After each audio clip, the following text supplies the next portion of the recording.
तब्बल 50 वर्षांपेक्षा जास्त काळ लोटलाय आणि आता तो क्षण येतोय, मानव पुन्हा एकदा चंद्राच्या दिशेने झेप घेणार आहे.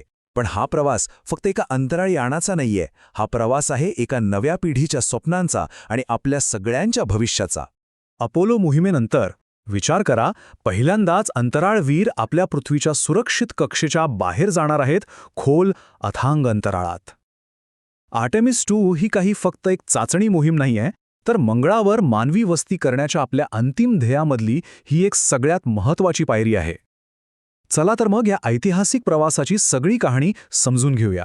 प्रत्येक मोठ्या प्रवासाची सुरुवात धाडसी माणसांपासूनच होते आणि आर्टेमिस 2च्या या प्रवासाची धुरा सांभाळत आहेत 4 खास अंतराळवीर. हे फक्त प्रवासी नाहीत, तर एका नवीन युगाचे शिल्पकार आहेत. या टीमचं नेतृत्व करत आहेत नासाचे कमांडर रीड वाइजमन, सोबत आहेत पायलट व्हिक्टर ग्लोवर आणि मिशन स्पेशलिस्ट क्रिस्टिना कोच, आणि त्यांना साथ देणार आहेत कॅनडाचे जेरेमी हॅन्सन. म्हणजे बघा, हे फक्त एक मिशन नाहीये, तर 2 देशांमधल्या मैत्रीचं आणि सहकार्याचं एक जबरदस्त प्रतीक आहे. आणि हा चमू फक्त प्रवास नाही करत आहे, तर अक्षरशः इतिहास घडवतोय. क्रिस्टिना कोच चंद्राभोवती प्रवास करणाऱ्या पहिल्या महिला ठरणार आहेत. व्हिक्टर ग्लोवर हे पहिले कृष्णवर्णीय व्यक्ती असतील आणि जेरेमी हॅन्सन चंद्राच्या इतक्या जवळ जाणारे पहिले गैर अमेरिकन.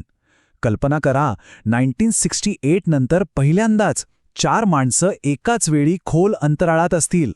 आणि हे आहे त्यांचं मिशन पॅच. यात पृथ्वीवरून चंद्राकडे आणि पुन्हा सुरक्षितपणे परत येण्याचा मार्ग दाखवलाय. हे फक्त एक चिन्ह नाहीये, तर त्यांच्या ध्येयाचं आणि एकतेचं एक वचन आहे.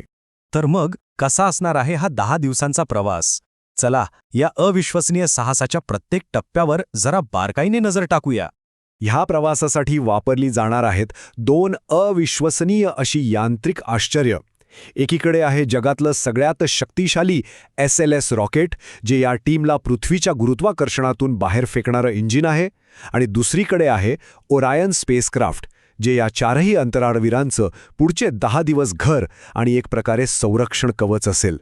हा 10 दिवसांचा प्रवास एका अचूक वेळापत्रकानुसार आखला गेला आहे. पहिल्या दिवशी शक्तिशाली प्रक्षेपणाने सुरुवात होईल, त्यानंतर पुढचे 4 दिवस थेट चंद्राच्या दिशेने प्रवास.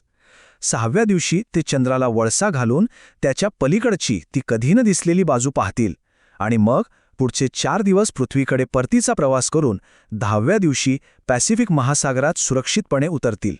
या प्रवासातलं सगळ्यात हुशारीचं तंत्रज्ञान म्हणजे लुनर फ्री रिटर्न ट्रॅजेक्टरी. आता सोप्या भाषेत सांगायचं झालं ना, तर ओरियन यान चंद्राच्या गुरुत्वाकर्षणाचा वापर एका स्लिंगशॉट किंवा गोफणीसारखा करेल.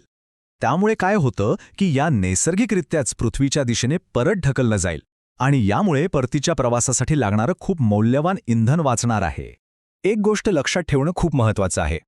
ही एक चाचणी मोहीम आहे, म्हणजे चंद्रावर प्रत्यक्ष उतरण्याचा तो मोठा टप्पा गाठण्याआधी प्रत्येक सिस्टम, प्रत्येक स्क्रू, प्रत्येक कोडची ओळ अगदी व्यवस्थित काम करतेय की नाही हे तपासणं, हाच या मोहिमेचा मुख्य उद्देश आहे. या मोहिमेचा खरा कस लागणार आहे तो ओरियन यानाच्या लाईफ सपोर्ट सिस्टमचा. हवा, पाणी, तापमान या सगळ्या गोष्टी खोल अंतराळातील त्या कठोर वातावरणात माणसाला सुरक्षित आणि जिवंत ठेवू शकतात का, याचीही एक अंतिम परीक्षाच आहे. या 10 दिवसांमध्ये अंतराळवीर अनेक महत्त्वाच्या चाचण्या घेणार आहेत. ते स्वतः ओरियनला चालवून बघतील, जणू काही अंतराळात त्याची टेस्ट ड्राईव्ह घेत आहेत. इतकंच नाही, तर ते खोल अंतराळातल्या रेडिएशनचा मानवी शरीरावर काय परिणाम होतो याचा अत्यंत महत्त्वाचा डेटासुद्धा गोळा करणार आहेत.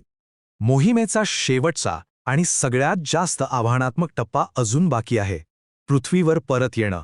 हा एक असा क्षण आहे जिथे चुकीला अजिबात म्हणजे अजिबातच माफी नाही. फक्त कल्पना करा, ओरियन यान जेव्हा पृथ्वीच्या वातावरणात परत येईल तेव्हा त्याचा वेग असेल ताशी तब्बल 25,000 मैल. हे इतकं वेगवान आहे की न्यूयॉर्क ते टोकियो हे अंतर 20 मिनिटांपेक्षा कमी वेळेत पार करता येईल. आणि या प्रचंड वेगामुळे वातावरणाशी जे घर्षण होतं, त्यामुळे यानाच्या बाहेरचं तापमान जवळपास 5,000 अंश फॅरनहाईटपर्यंत पोहोचेल. हे तापमान सूर्याच्या पृष्ठभागाच्या तापमानाच्या जवळजवळ अर्धा आहे. यानाच्या हीट शील्डसाठी ही एक प्रचंड मोठी परीक्षा असणार आहे. ही परतीची प्रक्रिया म्हणजे एकामागोमाग एक घडणाऱ्या अचूक घटनांची एक साखळी आहे. सगळ्यात आधी क्रू मॉड्यूल वेगळं होतं, त्यानंतर ते वातावरणात प्रवेश करतं, जिथे ते एका आगीच्या गोळ्यासारखं दिसतं. मग पॅराशूटच्या मदतीने त्याचा वेग एकदम कमी केला जातो आणि शेवटी ते पॅसिफिक महासागरात अगदी सुरक्षितपणे उतरतं, जिथे बचाव पथक त्यांची आतुरतेने वाट बघत असतं. पण ही मोहीम फक्त चंद्राभोवती फिरून संपत नाहीये. खरं तर इथूनच खऱ्या अर्थाने भविष्यातल्या मानवी अंतराळ संशोधनाचा पाया घातला जातोय. नासाच्याच शब्दात सांगायचं तर आर्टेमिस 2चं यश हे आर्टेमिस 3साठी एक मंच तयार करेल. तीच मोहीम ज्यात मानव पुन्हा एकदा चंद्रावर पाऊल ठेवणार आहेत. ही एक साखळी आहे जिथे प्रत्येक यशस्वी मोहीम पुढच्या अजून मोठ्या ध्येयासाठी दार उघडते. हो, अंतिम ध्येय मंगळ ग्रह आहे. चंद्र हा एक प्रकारे सराव आणि तयारीसाठीचा तळ आहे. तिथेच आपण राहायला, काम करायला आणि खोल अंतराळात प्रवास करायला शिकणार आहोत, जेणेकरून भविष्यात मंगळावर जाण्याची आपली तयारी अगदी पक्की होईल. चंद्र हा एका मोठ्या प्रवासाचा फक्त पहिला थांबा आहे. आर्टेमिस 2 आपल्याला आपल्या ग्रहाच्या सीमांपलीकडे बघण्याची एक नवीन दृष्टी देत आहे. हे फक्त एक मिशन नाही, तर एक वचन आहे की माणसाचा शोध आणि साहस कधीही थांबणार नाही. चंद्र हे फक्त पहिलं पाऊल आहे. हा प्रवास आपल्याला पुढे कुठे घेऊन जाईल